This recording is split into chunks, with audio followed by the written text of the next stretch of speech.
I'm Chuck Cunningham, and I'm going to start out the morning with an overview of the COPE program. Later on, after the break, we'll get into the actual conduct of a program, talk about setting them up, and then after lunch, I'll simulate a parent session, take you through most of one session, and then we'll, after the break, simulate a second session, and tomorrow I'll simulate a couple more sessions. So we'll talk this morning, but most of the afternoon we'll be actually simulating a workshop. So this morning, an introduction, demonstrations, the second sessions, demonstrations, and tomorrow late afternoon, if everyone's still ready for it, we'll give you a chance to just practice using these strategies. We won't film you, but you'll get a sense to actually start walking through being a COPE leader. Now, my goals for the morning are take a look at the evidence that led to the development of the COPE program. I talked yesterday in my keynote about the evolution of parent training programs, and the COPE program is a large group community-based version of Cunningham's original two-stage program.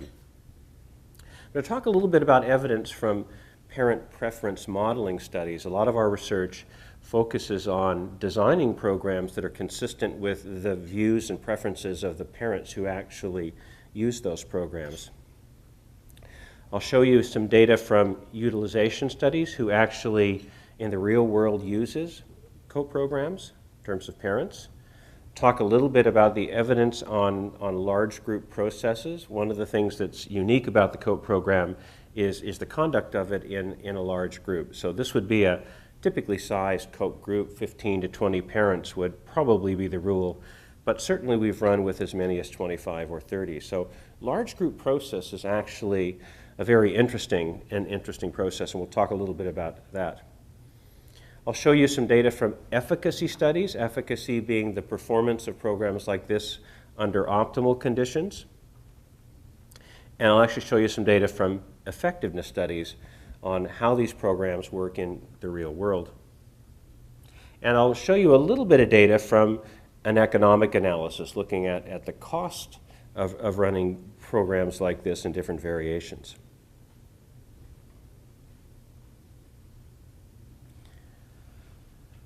Now, the design of the COPE program goes all the way back to a large-scale epidemiological study that was done in the province of Ontario, where I live, by Dan Offord and his colleagues at the Offord Centre for Child Studies. And one of the questions they ask is, in a large epidemiological sample, what percentage of the parents whose kids have significant difficulties, significant psychiatric difficulties, are getting mental health services? And it was about 17%. So in Ontario, and we're a publicly funded mental health system, all kids in principle should have access to services. But like most utilization studies, the vast majority of parents don't have access to those services. Now, access is a complex factor, and we'll talk about some of the factors that may influence that. Now, the rationale for parent training, I think, makes a lot of sense. This was a study that we did a few years ago looking at parents of young kids, and these are parenting sense of competence scores, and it shows scores for parents whose kids had ADHD, scores for parents whose kids had oppositional problems, and scores for parents whose kids had a combination of ADHD and oppositional disorder versus control group. And higher scores reflect increased confidence. So these are data which show that parents who are faced with difficulty, especially difficult kids, lack confidence in what they're doing. This is an interesting look. This is a study in which parents were presented with vignettes that described typical child behavior problems. They described kids who had ADHD, they described kids who had oppositional disorders, and they described kids that had conduct disorders. And parents got these vignettes in a randomized sequence. And we asked parents, how would you deal with that at your house. And the responses of the parents were coded blindly according to an observational coding system. And this is kind of what we found, is that when parents were dealing with simpler problems, problems with attention, problems with impulsivity, problems with overactivity, they suggested a certain number of positive strategies. When they were confronted with oppositional problems, when problems got a little bit more difficult, they started to discontinue the use of more positive strategies. And when they dealt with conduct problems, again, they were less likely to suggest positive strategies. What they suggested, on the other hand, were more negative strategies, controls and threats and the use of punishment. And as the severity of child problems increased, then the tendency to use coercive strategies increased as well. And so when parents are confronted with difficult problems, they often resort to a set of strategies, controlling strategies, that a lot of child development research would suggest are counterproductive.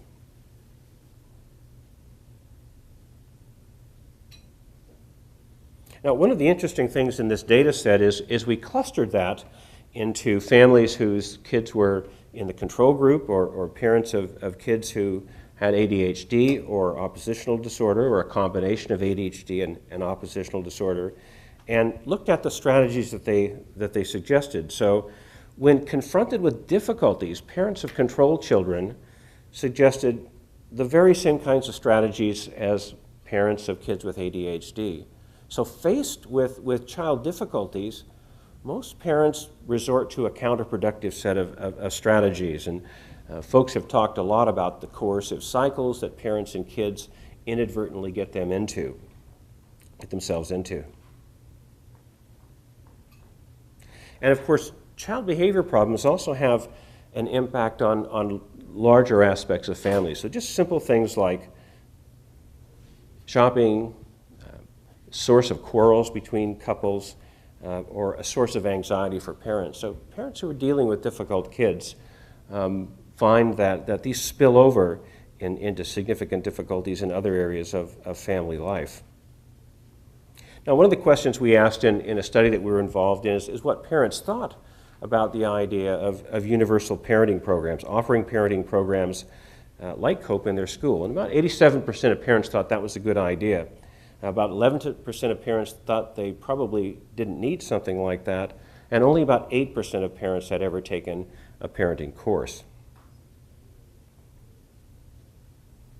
This is a series of 23,000 referrals to children's mental health service providers in the province of Ontario, and all families going to children's mental health services complete a standardized interview, the brief child and family phone interview.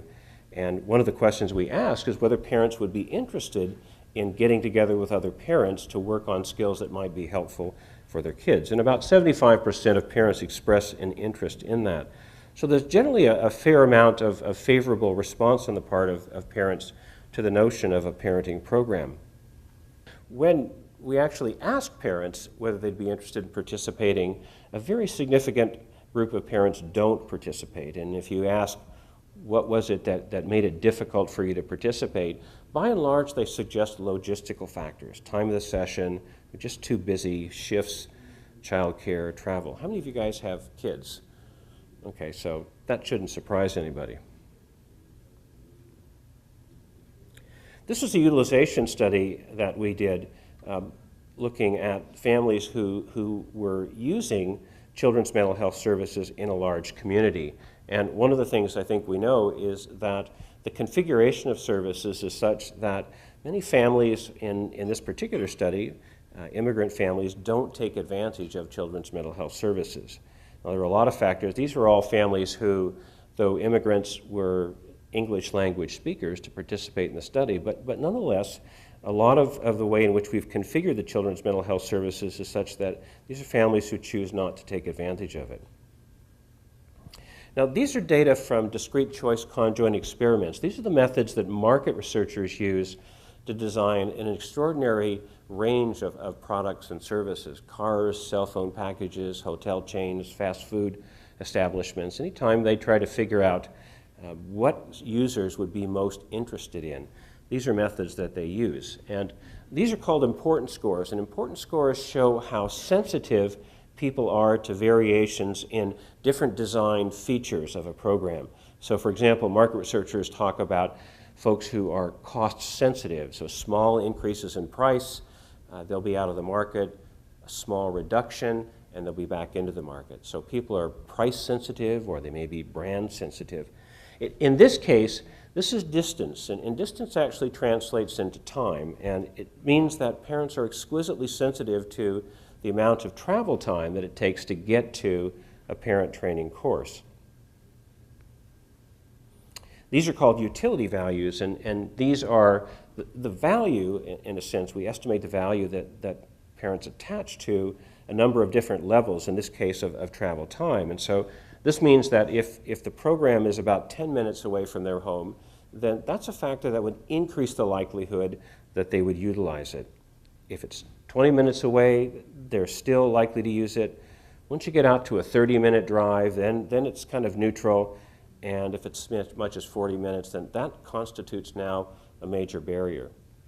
And if you think about it, 40 minutes to a parent training program, 2-hour parent training program, 40 minutes home, that's a big chunk of time once every week. And so a lot of families find that travel time is a major barrier. The availability of childcare. One of the things that parents are exquisitely sensitive to is whether or not we can provide childcare support for parents who have difficulty with that. And parents oftentimes have difficulty getting childcare every Tuesday night from 7 to 9 for a 10-week period of time. And you can get it 2 or 3 or 4 times, but babysitters are not as consistent as you would like. And so if we're able to provide some childcare, that makes a difference. So no childcare in the parenting program constitutes a barrier that prevents parents from utilizing it.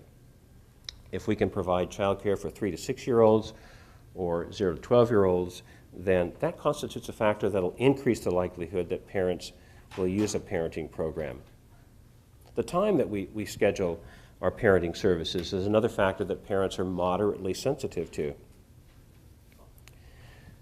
If we schedule services in the morning, parenting programs in the morning, you have very few parents who are likely to utilize that. Same thing in the afternoon. Interestingly enough, in this study, Saturday morning turns out to be an optimal time to run parenting programs, and weekday evenings. So weekday evenings, Saturday mornings are optimal times from the perspective of parents. And if you think about it, if your kids are in school and you might have to leave work early and you've got all that travel time in addition to that, you can see how these kinds of barriers add up. So the way in which we design parenting programs has a big effect on utilization. We don't often see that in our clinics because we often have long waiting lists, and so it seems like everyone's interested in utilizing the services that we provide.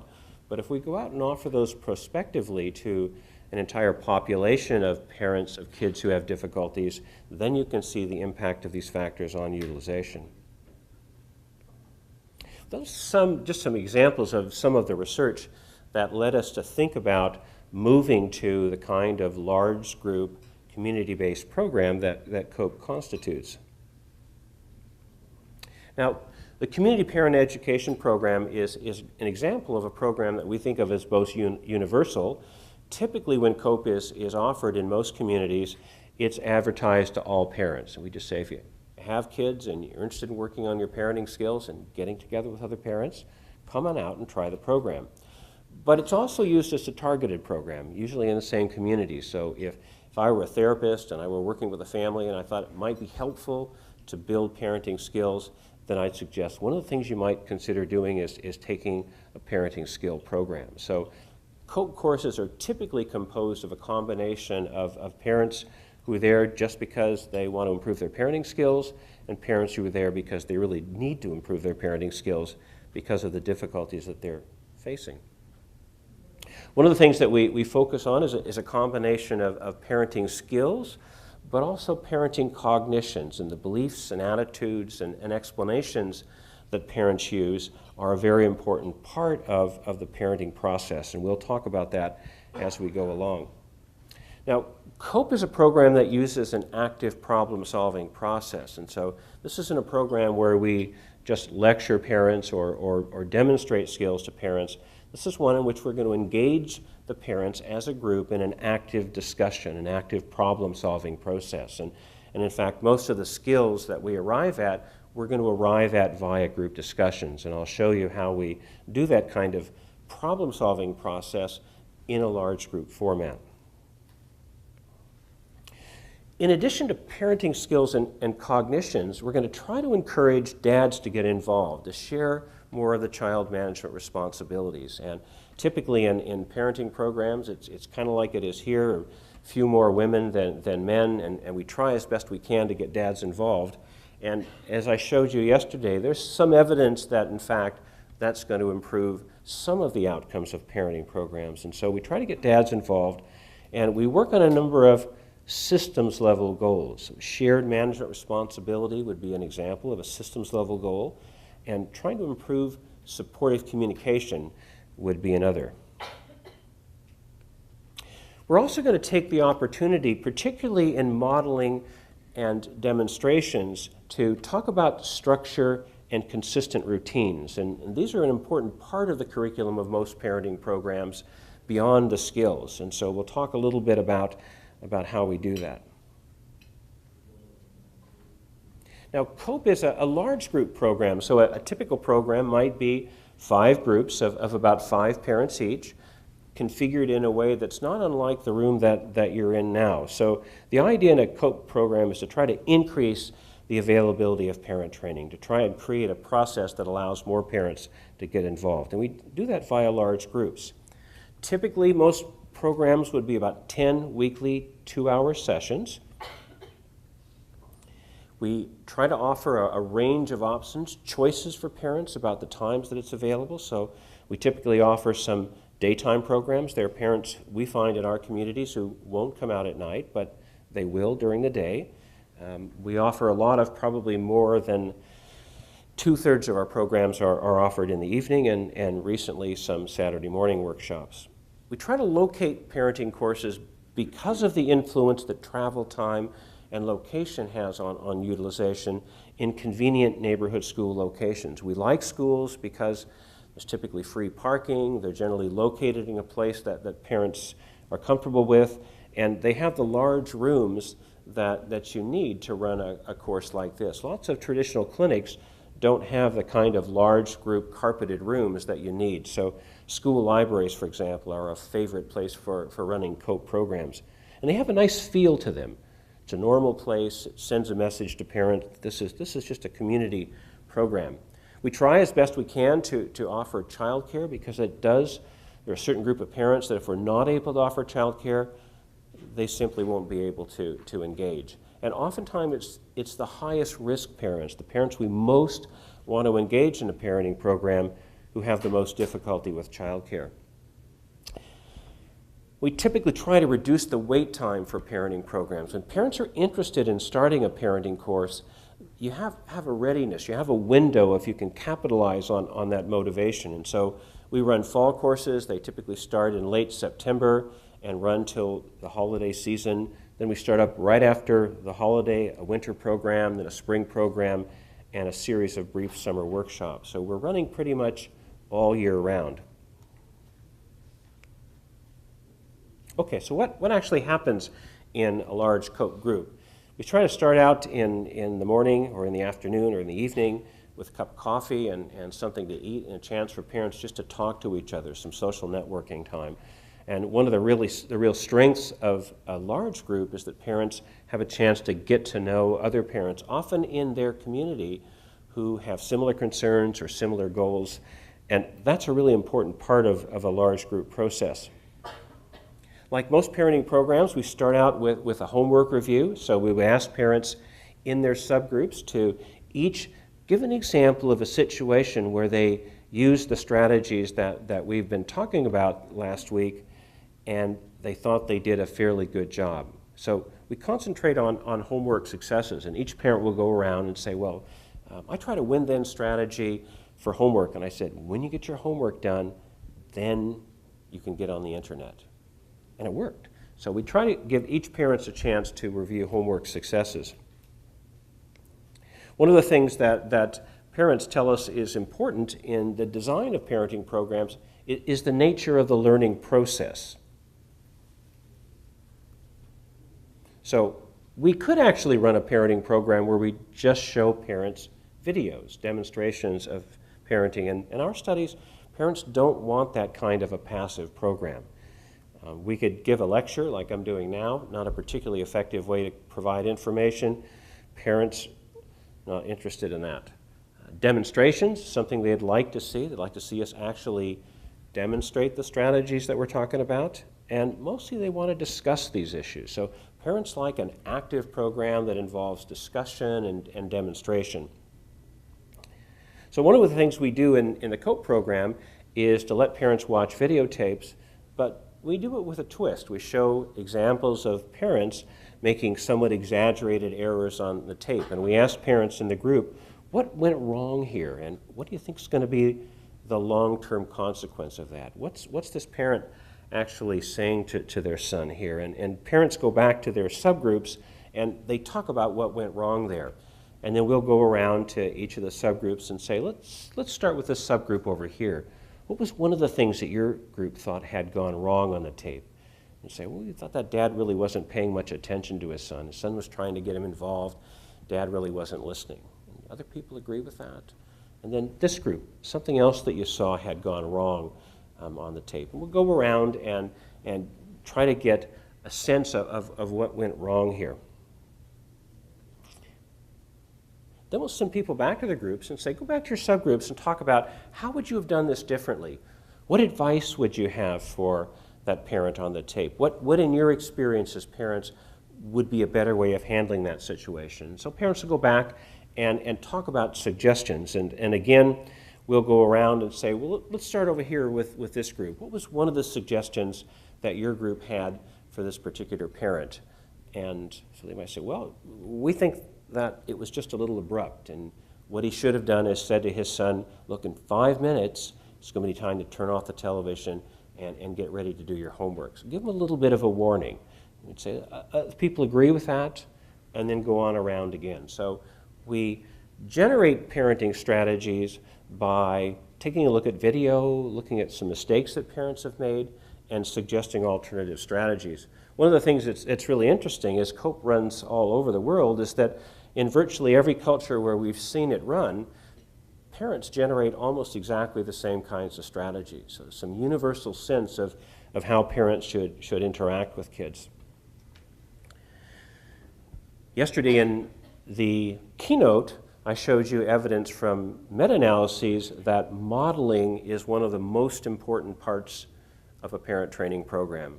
Parenting programs that include demonstrations and modeling have better outcomes than those that don't. And one of the things we try to do in the COPE program is to spend about 20 minutes of each session modeling the strategies that the parents have talked about. So we ask parents to think of a couple situations where they might apply those strategies, and then the leader will get the group to set the situation up and think exactly what they should say. We'll often pick somebody to play the role of a child for the purposes of the demonstration, and then the leader will demonstrate that strategy to the group. We'll stop and ask parents to walk back through and talk about what they saw me doing, what was each thing that we did, and then we'll move on to a second situation and a third situation. And from our perspective, this is really the critical skill-building part of the session. This is really where parents learn a lot about parenting strategies. They love to talk about errors on tape. They like to come up with solutions. It's important to build the rationale for a strategy, but it's in the modeling part of the session where parents learn most of their skills. One of the problems in a parent training program is getting parents to generalize a strategy from one situation to a lot of others. And what we're trying to encourage parents to do is to interact with their kids a little bit differently all through the day. So starting in the morning and getting ready for school, and when kids get home in the afternoon, and around the dinner table, and when you're trying to get them to do their homework, is not just concentrate on how do you respond in situations that parents perceive to be difficult, but to begin interacting in a more effective way throughout the day. And brainstorming provides an opportunity for parents to do that. Think of all the different situations, for example, where you might use a when-then strategy. When you guys are dressed and ready for bed, we'll sit down and read a story. When your homework's finished, then you can get on the internet, you get your chores done, then you can go out and play. Trying to think of a lot of different examples. And this is really where groups become very helpful, because parents will hear a lot of different examples and they're influenced by the suggestions of other parents in the group. Then we do some practice. One of the things that we showed yesterday was that programs that give parents a chance to practice skills with their own kids have better outcomes. And it's hard to achieve that kind of individualized work in a large group like this. And so we do a couple of things. One is we give parents a chance to practice strategies with other parents so that they can think about a situation, think about exactly what they're going to say, and then practice saying that. Then we get parents to set homework goals.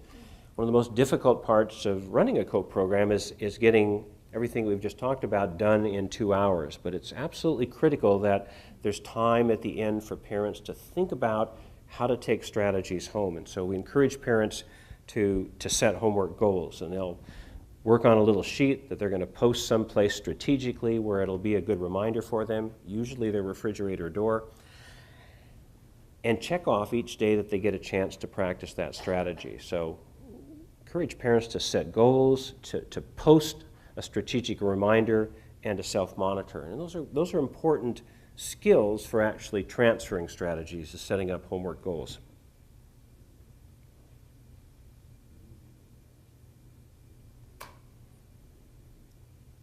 One of the things that's interesting to look at in studies of parenting programs is why parents actually choose to enroll in the program. And this is a study that we did back a few years. And you might think that the only reason parents come to parenting programs is to improve kids' behavior, but that's by and large not the most important thing for parents, or to achieve more success at school. Now, these are Canadian parents in this particular study. May be different down here south of the border. What parents are really interested in is the nature of the relationship that they have with their kids, and that really motivates them. And as we said yesterday, one of the things we know about parenting programs is if they focus on relationship building skills as the part of the package, the outcomes are better, and that's important to parents. And parenting skills. Parents want to feel more competent as a parent, they want to improve their relationship with their kids, and those are really their main goals. So, what do we actually teach in the COPE program? This is the typical curriculum of a parenting program, and virtually all parent training programs teach the same strategies. Slight variations, sometimes we use different terminology, but the same core strategies are the part of most of the programs. COPE program, like most programs, begins with relationship building skills, attending and conversational strategies, showing interest in kids, watching what they're doing, describing their activities, labeling things that they've got. Looks like you've got a little house there. Asking good strategic questions, showing interest in what kids are doing. And that kind of attending is an important part of relationship building. But also recognition. Parents will say, well, why do that? I say, I really appreciate that. But if you actually spend a lot of time observing parents who are having difficulty with their kids, as in those problem-solving studies I showed you, one of the first things to go are those positive comments. So we encourage parents to build strategies, say, I really appreciate you helped out, you guys really got along well today, and so forth. To use rewards and praise much more frequently, to start looking for things that they can catch kids doing well.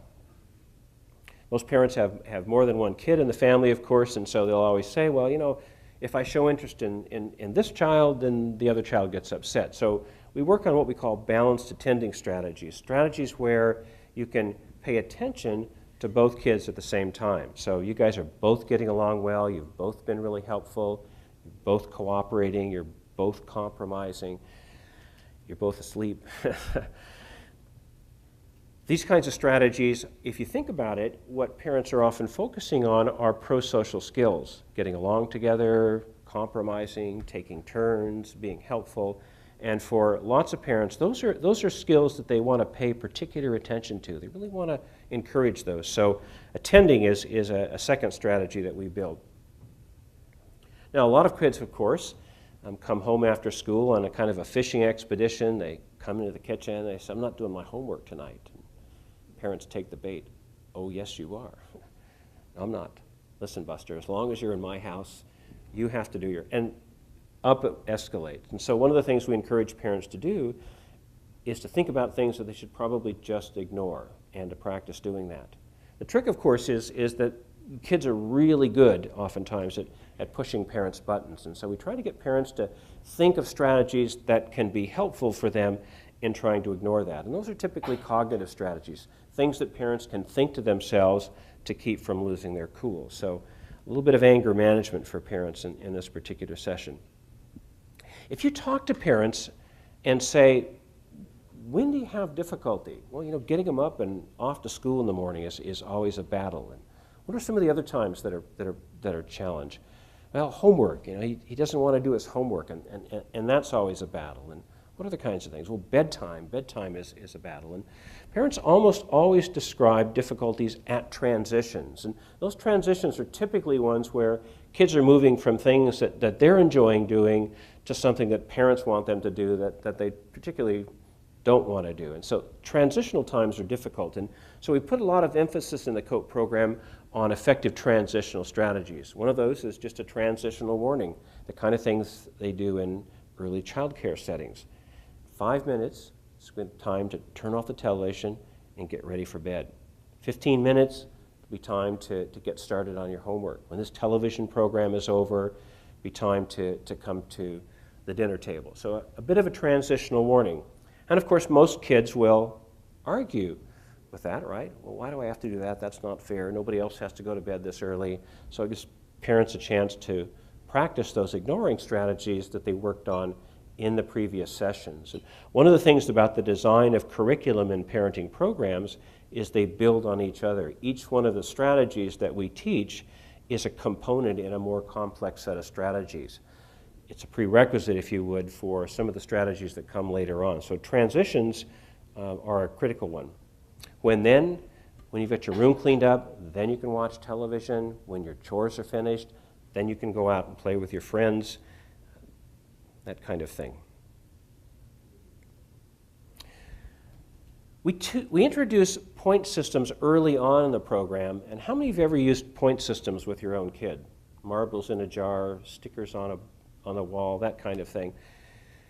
They're terrific for sitting down and contracting, for negotiating with kids for some things that you're going to work on and agreeing on a set of incentives that are going to motivate kids, but they're very difficult going for about a week and a half. I've got thousands of these, I think, that we did with our kids over the years, and they are good for kicking off change, but they're difficult to sustain. So we teach these kinds of strategies because they're important for the negotiating and problem-solving process.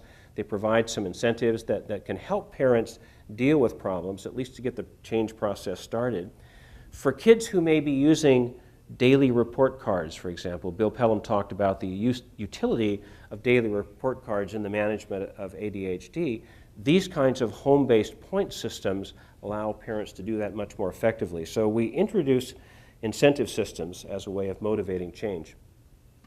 This is actually my favorite strategy in the COPE program, and it's what we call planning and problem solving.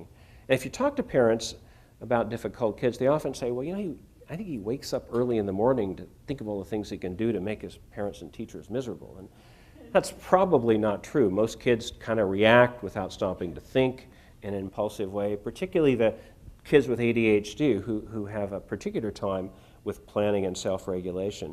So this is a strategy where we encourage parents to identify situations where kids seem to forget the rules. For example, if you were expecting a telephone call, you might say something like, you know, I'm expecting an important phone call from work this afternoon.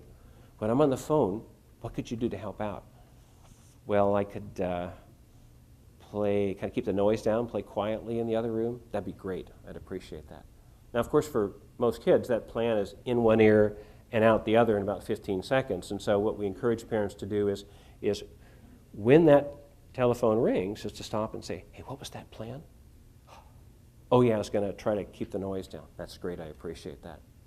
Now, most kids, of course, will get started but forget, and so we encourage parents to stop and say, hey, what was that plan again? Oh, sorry, I was going to try to keep the noise down. That's great. I appreciate that. Lots of rewards along the way. You're doing a great job. chance to ignore minor things, kids lose it a little bit, and possibly a win-then at the end of that. So planning and problem solving is a key strategy in the COPE program. And of course, some kind of timeout. One of the things we learned yesterday was that programs that include a combination of relationship building strategies, but also control and backup strategies yield the best outcome. And so for parents whose kids may be aggressive, more serious problems, then some kind of timeout from positive reinforcement is an important part of the program. Now, we often have an opportunity to create a child care activity for kids, and we move a little bit beyond just child care to actually teaching some social skills. So each evening for kids who are in our kids' social skills activity group, we'll introduce a skill. For example, turn taking or sharing might be an example. We'll pick a couple of good, influential, competent kids who might demonstrate that strategy, do some modeling and practice. In the art activities that we do in each group, we'll have kids draw little reminders that they can take home to remind themselves of the strategy they were working on tonight, show their parents and introduce a discussion. And then the kids group leaders will, of course, reinforce and reward that. One of the things that we do in the kids group is to try to introduce the kids to all the strategies that the parents are going to be learning. Transitional strategies, when-thens, planning ahead, point systems, and so forth, so that when parents introduce those strategies, kids are familiar with them.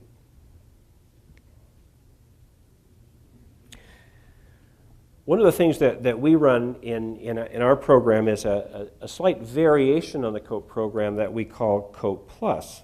And COPE Plus is an effort to try to provide a little bit more support for parents who have really difficult kids or parents who may be struggling.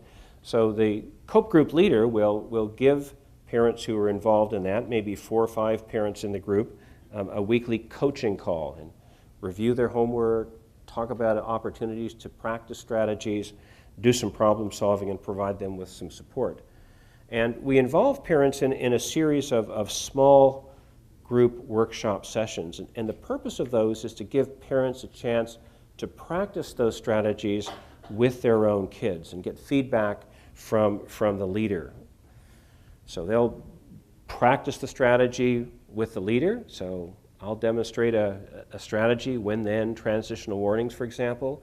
Then we'll encourage parents to practice that with me and maybe give them some feedback, help them with their tone of voice, then give them an opportunity to practice with their own child. And we like to use a bug in the ear to provide feedback. This is a strategy that comes from Cunningham's original program and is used in a lot of really effective parenting programs. But we often sit behind a one-way mirror if that's available and give parents encouragement and support and feedback on the use of strategies. Nice transitional warning. That was a nice when-then. And we help parents apply those strategies to specific problems that they're having at home. So COPE Plus is really a chance to provide a bit more support and a bit more skill building for those targeted parents, if you would, who are having more difficulty. Now, let me say a little bit about the evidence for the COPE program. And one of the things you might be surprised is that parents actually pay a lot of attention to this. This is an important issue for them. If we, for example, describe a parenting program as backed up by scientific evidence, an evidence-based program, that exerts a lot of influence on parents' decision to utilize it. If we say this is something that we've done for years, it's based on years of clinical experience, they're not particularly interested in that. A lot of people worry that, well, if I'm not a parent, I won't have any credibility as a parent training leader. That's probably not true. In most of our studies, parents are not particularly concerned about that. Or is it a new and innovative program that hasn't been evaluated yet? Parents avoid that. So parents put a premium on evidence regarding the effectiveness of these programs, as we should as well. Okay, so let's take a look at some of the research on the COPE program. First, I'll talk about some utilization studies. And this was a study that we did, which we screened a large sample, about 3,500 parents in our community. We identified the most high-risk subsample in that, and then they were offered an opportunity to participate in a randomized trial. And we looked at uptake, the percentage of families that took advantage of a program like COPE when it was available in the community versus clinic services. And some of our colleagues said, well, parents who have difficult kids won't use a community-based program, they want to come to the clinic. And that's actually not true. Parents were significantly more likely to use a community-based program. Multicultural families were 3 times as likely to utilize a program like COPE that was located in neighborhood schools versus attend a clinic. One of the things that we found in a couple of studies that's interesting is that some of the risk factors that often prevent parents from engaging in clinic-based services didn't seem to influence utilization or uptake of programs located in the community. So for example, parental depression scores, measures of family dysfunction, or measures of economic disadvantage didn't predict the utilization of programs when they were made available in the community at convenient neighborhood locations. And so the design of the program, again, influences utilization, but particularly amongst some of those families that are highest risk.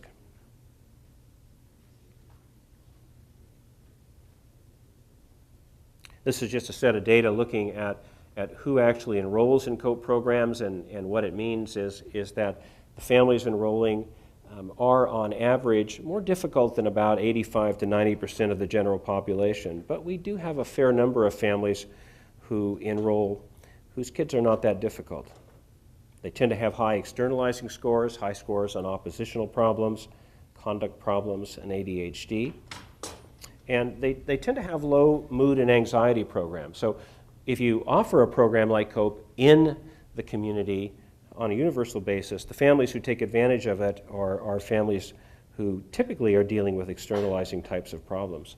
Interestingly enough, there are also families who find that their kids' difficulties are having a large impact on their daily lives, on functioning. And that's often what motivates parents to seek treatment. Bill talked about that yesterday. Yes? I just wanted to ask, out of curiosity, you mentioned that parents were more likely to attend COPE in a community setting rather than a clinic setting. And earlier you mentioned that distance to the actual setting where they were getting treatment had a very big impact on whether or not they would attend. Do you think that that had any impact on it? That's a really good question. So the question is it the community location or is it the distance? And in fact, when we took a look at that in subsequent parent modeling studies, parents are not really interested in whether it's in a clinic or a community setting. They're interested in the distance. So the only attribute that drove choices in modeling studies was the amount of travel time that it required. And it turned out in that trial that the community-based locations, the neighborhood schools, were in close proximity to parents' homes, and so the travel time was much lower. So again, for parents, time really is a critical factor. And the demands of a lot of the parenting services that certainly I have run over the course of my career, if we think about adding up travel time, parenting course time, travel time home, that's a big chunk of time for most families. So anything that we can do to reduce the time burden on parents is something that's important. This is just a run of families coming through our program where we took a look at given a choice of parenting programs in the morning and the evening on Saturdays, what proportion of families enrolled. And here what I've shown is this is the capacity of our program. So that means that 29% of our parenting program capacity is scheduled in the morning. So we have some, for example, Thursday morning courses that we offer. And we pretty much fill those. About 25% of the parents in our program who utilize it choose a morning time. About 57% of our capacity is available in the evening, and a larger percentage of parents, about 61%, will choose an evening time. And we have one workshop that we run on Saturdays, and that one's typically full. So there's a smaller group of parents. We have less capacity on Saturday mornings, but that's filled up. You know who we almost always see on Saturday mornings? The dads. That's right, the dads. So we said, we talked to them, we said, we've been trying to get you guys involved in parenting programs for 30 years. And one of them said, well, you never asked us about it, did you? We said, well, we really didn't. But we said, why are you out here? And one of the dads said to us, he said, well, there's really nothing to do on Saturday mornings. He said, it's a wasteland of children's television programming. So the idea of coming out to a parenting program, having a cup of coffee, talking to some of the dads was appealing. So again, time is a critical factor. Now, one of the things that's interesting in the COPE program is the way in which we teach strategies. Rather than simply demonstrating to parents how to use a win-then strategy, we let them watch parents making errors and talk about that and think about what might have been a more effective way to handle that situation. And so this was a study that we did very early on using it was a residential parenting program, and we looked at the impact of a program in which the videos depicted errors, parents identified those errors, generated solutions, and came up with their own rationales, versus videos that demonstrated the right way to do it, and the leaders provided the rationales. So just two different ways of teaching parenting skills. And this is looking at a measure, late arrivals, that is interesting to us. So in the first block of the program, in the coping program, where parents formulated their own strategies, there's significantly fewer parents who arrive late than when we teach those very same strategies didactically. And that holds up right through the program. So parents in a program that generate their own strategies come on time to more sessions. We looked at attendance. You would think that the more parent training sessions parents attend, the better the outcome. And that's true to some extent, but not as much actually as sometimes we predict. But parents who were involved in a program in which they generated their own strategies, the coping program, came to significantly more of the sessions, particularly in the later stages of the program. We actually videotaped the entire sessions, and we had blind coders code the homework review. And if you've ever done parent training, you know that oftentimes parents say, well, I didn't have time to do my homework, or this stuff really isn't working, or my kids are actually getting worse. There are lots and lots of reasons why they didn't get a chance to do their homework. And so we call that resistance. And we took a look at the amount of that kind of commentary from parents in the homework reviews of the two conditions. So there was really more than twice as much of that resistant behavior when we taught those strategies didactically than when parents formulated their own solutions.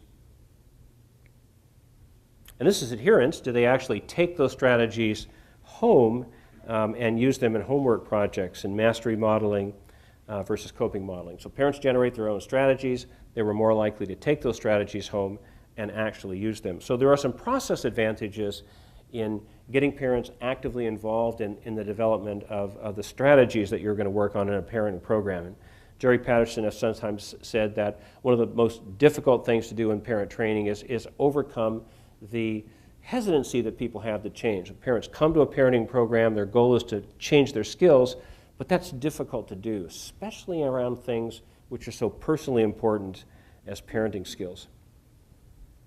Now these are data from a couple of randomized trials that have looked at the COPE program. This was the first trial that we did, and this was a study in which we screened about 3,500 4-year-olds, kids entering junior kindergarten, and we took the most difficult subset of that sample, and they were randomized to a control condition, a clinic condition, or a large group. And this is an intent to treat analysis. These are effect sizes. We talked about those yesterday. One of the interesting things that you see, and if you look carefully at clinical trials, is that even in the control groups, parents make progress. They're not just sitting around not doing anything. They're reading about problems. They're talking to parents. They're thinking about solutions. And a fair number of parents actually do manage to make progress in a control group. These were families in a control group, families in a clinic, and families in a large COPE group. So the effect size for participating in a large COPE group was substantially larger than those kids in a clinic condition or in a control condition. Now, one of the things that's important in thinking about parenting isn't something that you take a course one time and you're set as a parent. And we like to think about the task of parenting from a developmental perspective. So there are a set of developmentally linked versions of the COPE program. So Right from the Start is a program developed by Allison Nichols. It's for parents of infants. And the focus of that program is on attachment and relationship building skills. Coping with Toddler Behavior, I'll show you some data from this one for parents of 2 to 3-year-olds. Parents who confront 2-year-olds start to deal with difficulties, start posting some structure, start setting limits, start introducing routines, and some parents encounter a lot of difficulty. Cope for parents of 4 to 12-year-olds, which is the version that I'm going to be talking to you about mostly over the next 2 days. And then Cope for parents of teens. Teenage years introduce a new set of problems for parents. They love the opportunity to get together in a group and talk about those difficulties. And there are some new skills that become particularly important. Monitoring, for example, is an absolutely essential part of management in the parenting years, but it's difficult to do. So the teen program introduces some new skills for parents. Okay, so this is a randomized trial of coping with toddler behavior done by my colleague Allison Nichols. It was just published in 2009. Uses the same COPE model, large group problem-solving process. It's an 8-session program, and in this particular study, 79 parents were randomly assigned to get coping with toddler behavior versus a control condition. Kids were on average 2 years old, and it was a pre, post, and brief 1-month follow-up, and again, an intent to treat analysis. And these are effect sizes for the control group and for coping with toddler behavior. So this is a moderate to large effect size, and certainly substantially better than kids in a control condition. One of the questions that a lot of the speakers at the conference have talked about is the issue of effectiveness. If you have highly trained leaders, if they're running according to manuals, if you ensure that they adhere to the protocols, then we typically get good outcomes. But once you get out into the real world where you're dealing with frontline therapists and the realities of clinical practice, does it work? This is a run of families that we did. It was 109 families that just went through our standard COPE program. And we selected a subset according to the same selection criteria that we used in the 1995 randomized trial, our first randomized trial. And here again, we used Barclay's Home Situations Questionnaire. Our goal in a parenting program is to teach parents skills that allow them to negotiate the day more successfully. And so asking parents, how much difficulty do you have getting kids up in the morning? How much difficulty do you have at meal times? How much difficulty do you have with homework? How much difficulty do you have at bedtime? How much difficulty do you have getting kids to do their chores? Those kind of functionally important questions are really the focus of a parenting program, and that's why we like the Home Situations Questionnaire as an outcome measurement tool. So this is the control group for our 1995 study, and these are effect sizes for families in morning versions of our program or families in afternoon versions of our program. So again, very large effect size. And these effect sizes in practice are actually larger than those that we saw in our randomized trial. We think that's due to a number of changes that we made after that trial that improve the outcome of the program, we suspect. For example, we increased the amount of time that we spend in each session modeling and demonstrating strategies for parents, and systematic reviews would suggest that that's one of the core ingredients in a parenting program. Now, one of the things that we have very little of in the field of children's mental health in general are economic analyses. But these are important because the bottom line is that the more expensive a program is, the fewer programs parents will ultimately have access to it. And one of our goals in designing the COPE program was really to push the limits in terms of cost effectiveness and availability via large groups. And so in the 1995, we included an economic analysis, and these were in 1994 Canadian dollars, which I believe are actually worth more than US dollars at the moment, fortunately, not usually. cost of running the individual clinic arm of that trial for 150 families who went through the trial would have been $120,000. Now that didn't include assessments or any of the normal clinic management. That was just the actual cost of delivering the service that they received. And it was about $18,000 for parents in the COPE program. So obviously there's a large economic advantage to large groups. Now, you don't get an economic advantage in groups until you get to sizes of somewhere between 4 and 6. Groups require a lot more setup time, they're typically longer, and so they're more costly. So you get an advantage as the size of the group goes up. Now, the important question, though, is really cost effectiveness. Now, how much does it cost to accomplish an effect size of a given magnitude? So here, we're talking about a 1 standard deviation change. So that would be a large effect size. So in those clinic individual programs, that would have been about $1,900 per case for a 1 standard deviation change. In the COPE program, about $97 per case. That's because the program was much more effective, and it's because it was much less costly. So cost effectiveness is really the question that we need to begin asking of the parenting programs, really all of our clinical programs. An interesting question is how does COPE work in other cultural contexts? And Canada is a very multicultural country. Outside of Toronto, where we live just outside of Toronto. Toronto is considered by the United Nations to be the most multicultural city on earth. So we're very, very interested in the extent to which these programs work in communities that approach from different backgrounds. This is one I thought was interesting. This was a series of projects done in the Bronx, actually by Bill's team, and they did an evaluation project, and they said COPE program produced robust positive effects in the participants, and it was a culturally competent intervention for the population. One of the things that I think makes the COPE program work in cultures is that parents develop their own solutions. And even though they often arrive at exactly the same set of strategies, nonetheless they perceive that this is something that they've come up with. And the explanations that they develop and the rationales that they develop are consistent with their cultures. So one of the things we've seen about COPE is it tends to work well in a lot of cultures.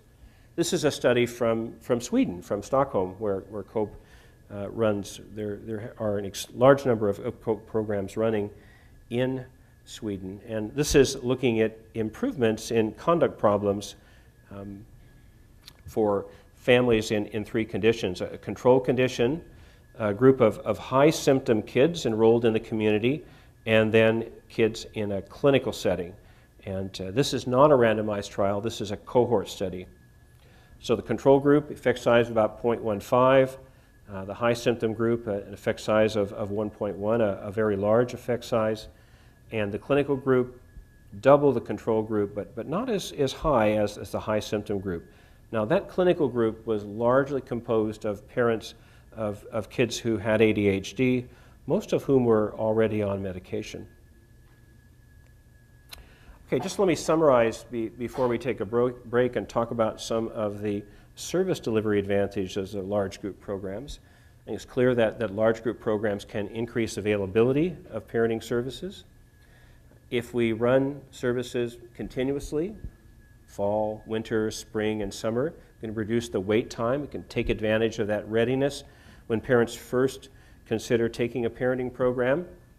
If we run parenting programs in neighborhood locations, if we reduce travel times, if we offer childcare, then we can reduce some of the logistical factors that make it difficult for most parents to participate. And in fact, it's those logistical barriers that most influence the higher risk parents.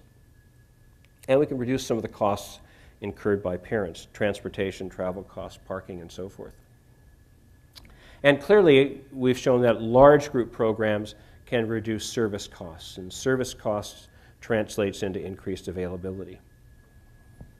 There's better utilization of programs run in community contexts. Some of the process advantages, one of the things that I think is important is that the problem-solving process that we use in a COPE program respects the diversity of parenting views. Rather than us deciding that this is the right way to do it and this is the rationale, we give parents a chance to think about this from their perspective, and we think that's important. One of the things that an opportunity to develop solutions and think about optional ways of responding to a situation and generating rationales for that does is to build problem-solving skills. And that's really the essential task in parenting. You can develop a solution for bedtime problems this week. Next week, something else will come along. And so the task for parents is really to think about, all right, what are some options that I have here? What are some of the advantages and disadvantages of those? And give it a try. So one of the things we like to strengthen are problem-solving skills. Certainly, most parenting programs, and if you've ever run a parenting program, you know that parents who have gone through 10 weeks of parent training typically lead with a much higher sense of self-efficacy. They're more confident in their parenting skills. Even if their kids' difficulties haven't changed, they feel like they're doing the right thing. They feel like they're able to respond effectively. And that's really important to parents. We've shown in our studies that parents who participate in large groups generate a wider range of solutions. Listening to other parents talk about ways of dealing with situations seems to give them a wider repertoire of strategies. One of the interesting things about large groups is that it's an optimal setting for working on attitude change. Part of the task in parenting programs is to change attitudes about parenting, about the role of dads and moms, about the use of positive strategies, about the avoidance of more coercive strategies. And those are difficult attitudes oftentimes to change. They go back for years in families. They're often multi-generational sets of attitudes. Large groups are really the optimal setting in which to accomplish that kind of change.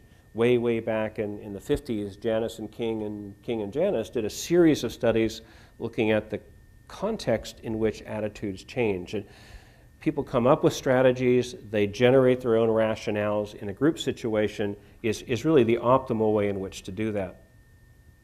And developing strategies, developing rationales is in a group, again, is a perfect way to generate commitment to new strategies, to changes that are often difficult. And then large groups have some really interesting process advantages. They normalize participation. If you're coming to a large group parenting program with a lot of different parents in your neighborhood, then there is a sense that this is just another parenting course. This is just like any other workshop, and that's important. One of the things that parents often talk about, if you say, well, what was helpful about the COPE program?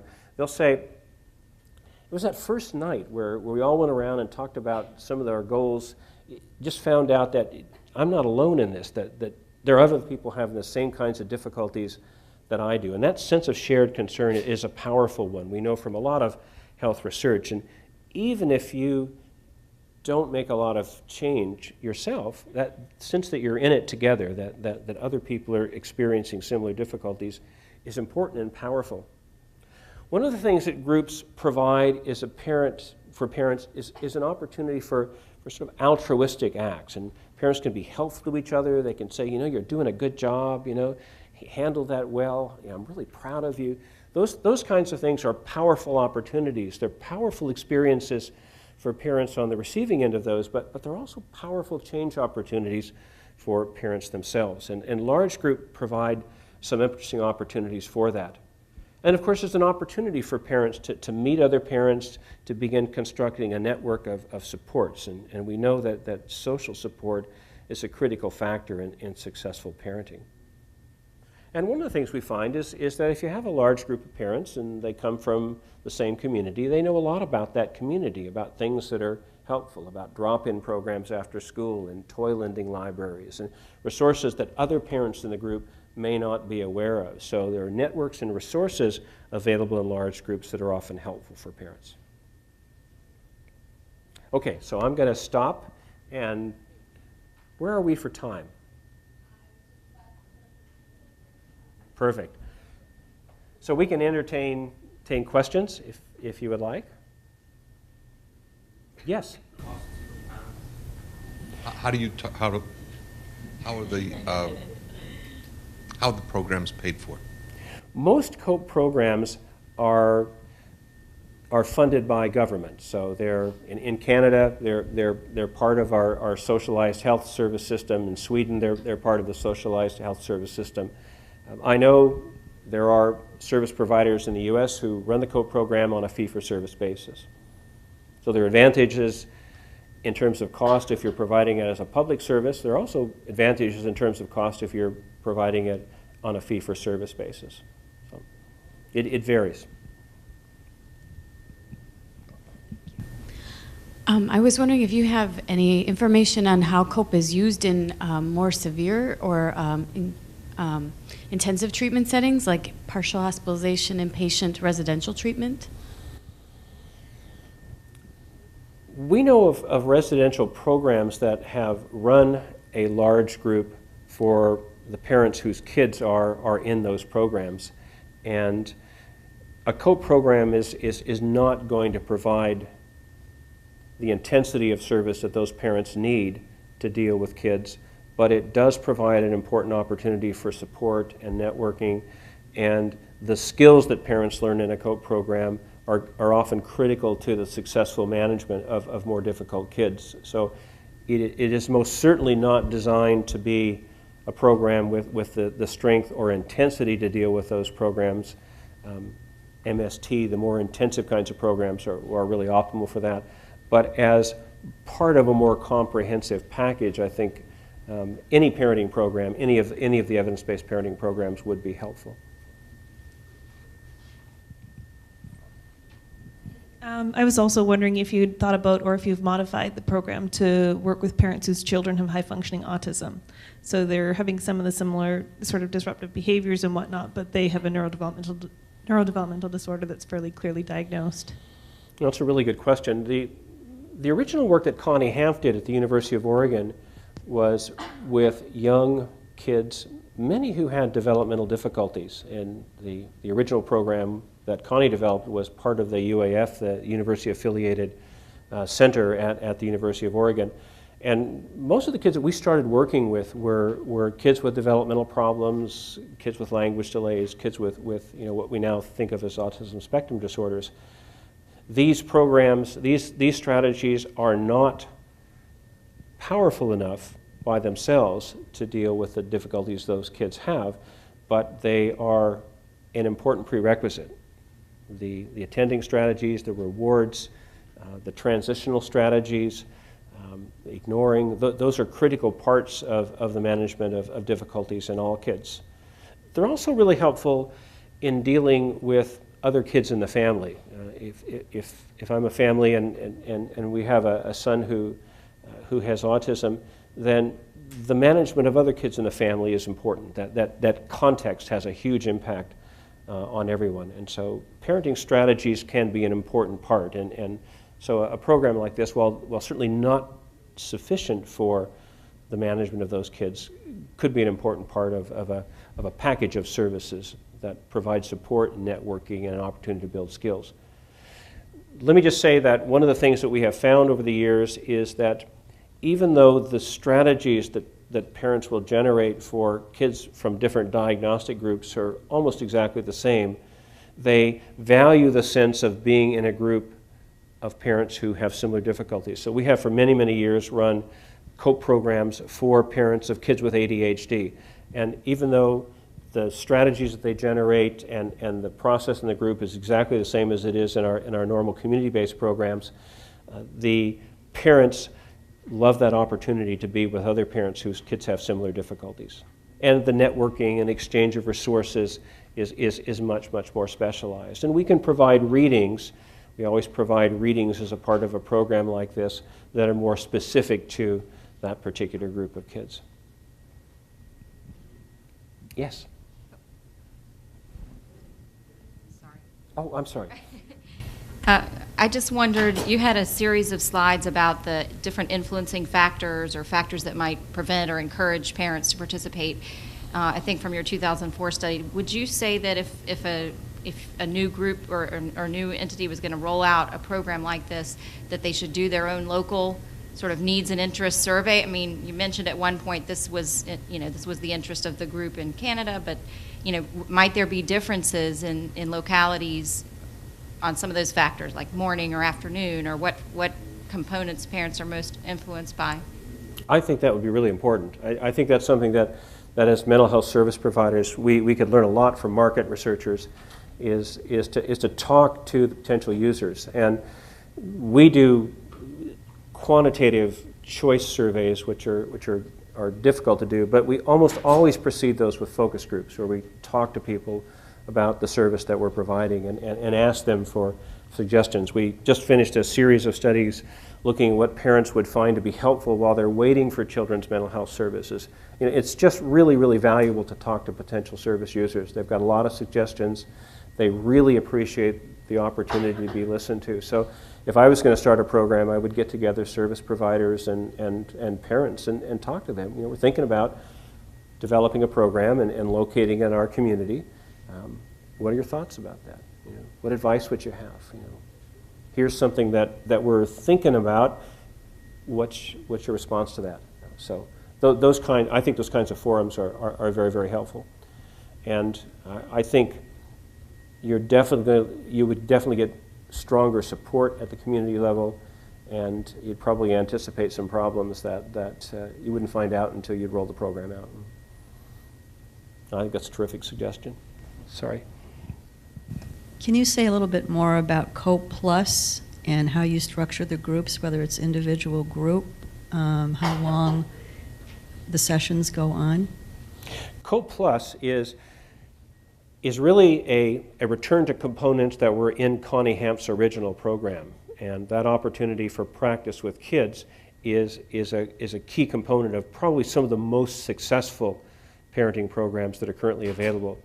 Sheila Iberg's Parent-Child Interaction program uses a very similar strategy. So the opportunity to practice with kids seems to make a big difference. So those sessions are typically an hour long. They're small group. We generally have a group of about 4 parents, and the focus is on practicing skills. So parents have already gone through the COPE program, or they're in the COPE program. They've had a chance to work on those strategies in the large group format, to practice them, to watch us demonstrate them, and this is an opportunity to practice with their kids. Now, let me also say that if you have a kids group, then there's also an opportunity for parents to practice on the transition home. So when parents go down to pick their kids up from the kids group, there's an opportunity to practice attending strategies, which you guys have been working on this evening, and transitional strategies in 5 minutes, pretend to put your snowsuit on. I'm from Canada. And get ready to go. There are strategies that they can use on the way home. They can use transitional strategies to prepare for bedtime when they get home. They can use when-thens. When you guys are dressed and ready for bed, we can read a story shortly. So the transition out of the program provides a key opportunity for parents to practice those strategies. And we try to get our kids group leaders to use as many of those strategies as possible. So there's one additional opportunity for modeling and observational learning. So the kids group leaders are using lots of rewards and lots of attending and lots of transitional warnings and lots of when-thens and maybe a few planning aheds, and there's a point system running. So parents get to see those strategies operating in the kids group. So that's I believe it's in one of Russ Barkley's more recent texts on ADHD. There's a chapter on the COPE program, and there's a description of COPE Plus in that chapter.